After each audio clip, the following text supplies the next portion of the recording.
ভিতরে আর্মস নিয়ে লোক দাঁড়িয়ে আছে, আমাকে আর্মস শেখানো হলো। যে শহরের নামের আগে বিশেষণ বসে তিলোত্তমা, তা কি ক্রমেই দুষ্কৃতীদের মুক্তাঞ্চলে পরিণত হচ্ছে? দুষ্কৃতীর গ্যাং ওয়ারে গত রবিবার রণক্ষেত্রের চেহারা নিয়েছিল গোলপাট লাগোয়া কাঁকুলিয়া। তার 4 দিনের মধ্যেই এবার দুষ্কৃতীদের তাণ্ডব গড়িয়ায়। কলকাতার অন্যতম বড় পুজোগুলোর মধ্যে একটি হল গড়িয়া মিতালি সংঘের নবদুর্গা। গড়িয়া মেন রোডের ধারে শীতলা মন্দিরের কাছে সেই পুজো কমিটির অফিসেই সশস্ত্র দুষ্কৃতী হামলা চালায় বলে অভিযোগ, যার সঙ্গে জড়িয়ে গেছে ক্লাবেরই সদস্যদের নাম। গোটা ঘর একেবারে তছনছ করে দেওয়া হয়েছে এবং ভাঙচুর এমন পর্যায়ে হয়েছে, মেঝেতে যে টাইলস ছিল সে টাইলস পর্যন্ত উপড়ে ফেলে ভেঙে চুরমার করে দেওয়া হয়েছে।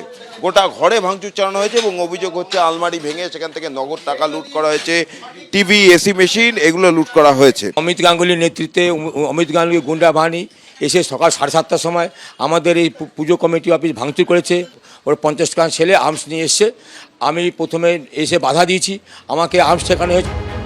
যে অমিত গঙ্গোপাধ্যায়ের বিরুদ্ধে এত অভিযোগ, তিনি রিয়েল এস্টেট ব্যবসায়ী। স্থানীয় সূত্রে খবর, তিনিও গড়িয়া নবদুর্গা পুজো কমিটির সঙ্গে যুক্ত। যদিও হামলায় জড়িত থাকার অভিযোগ উড়িয়ে দিয়েছেন অমিত গঙ্গোপাধ্যায়। আমাদের ওখানে সামনেই একটা প্রজেক্ট চলছে, যে প্রজেক্টটা 18 তলা বিল্ডিং হচ্ছে। এই মহাদেব চক্রবর্তী নাগাস আগে পুলিশে চাকরি করত এবং এখানে দীর্ঘদিন ধরে এইভাবে বিভিন্ন এই পুজো আর ক্লাবকে দেখিয়ে হপ্তা তোলে।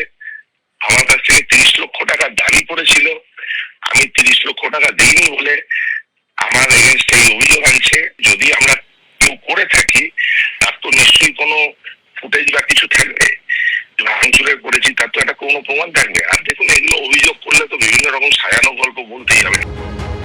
যদিও পুজো কমিটি কর্তৃপক্ষের দাবি, মহাদেব চক্রবর্তী তাদের সঙ্গেই যুক্ত। অযথা তার বিরুদ্ধে মিথ্যা অভিযোগ করা হচ্ছে। ওই যেটা মিথ্যা অভিযোগ করছে, ওরা হ্যাবিট আছে, লোকে গরিব মানুষের পুকুর দখল করে নিচ্ছে, কারো বাড়ি দখল করে নিচ্ছে, ওর যা ইচ্ছা করছে এখানে। গড়িয়া নবদুর্গা পুজো কমিটির তরফে নরেন্দ্রপুর থানায় লিখিত অভিযোগ দায়ের করা হয়। ভাঙচুরের ঘটনায় 2 অভিযুক্তকে গ্রেফতার করেছে পুলিশ। পুলিশ সূত্রে দাবি, লুট হওয়া নগদ টাকার কিছুটা অংশ পুজো কমিটি অফিসের ফ্রিজ ও এসি ধৃতদের কাছ থেকে বাজেয়াপ্ত করা হয়েছে। অন্যদিকে কাঁকুলিয়ায় সংঘর্ষের ঘটনায় শম্ভু শিকারী ওরফে পটলা নামে আরও একজনকে গ্রেফতার করেছে পুলিশ। যদিও তাণ্ডবের 5 দিন পরেও অধরা মূল অভিযুক্ত সোনা পাপ্পু ও বাপি হালদার। ব্রতদীপ ভট্টাচার্য, রঞ্জিত হালদার ও পার্থপ্রতিম ঘোষের রিপোর্ট, এবিপি আনন্দ, কলকাতা। এবিপি আনন্দ, এগিয়ে থাকে, এগিয়ে রাখে।